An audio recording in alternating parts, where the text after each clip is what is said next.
Okay. And Hmm. then there's one more. Have you heard of Naviance, and does Hmm. its search tool compare to this one?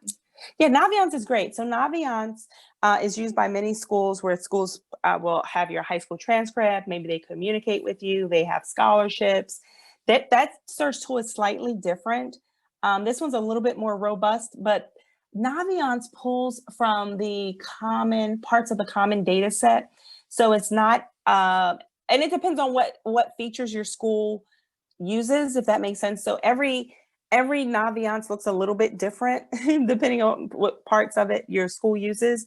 But this one is a little bit more thorough than Naviance. So you could actually maybe do both and compare and see, like, oh yeah, I actually get a larger search with this one than with Naviance. Yep.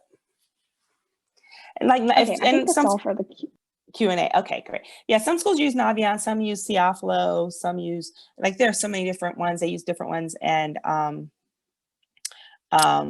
excuse me, yeah, different tools that schools use.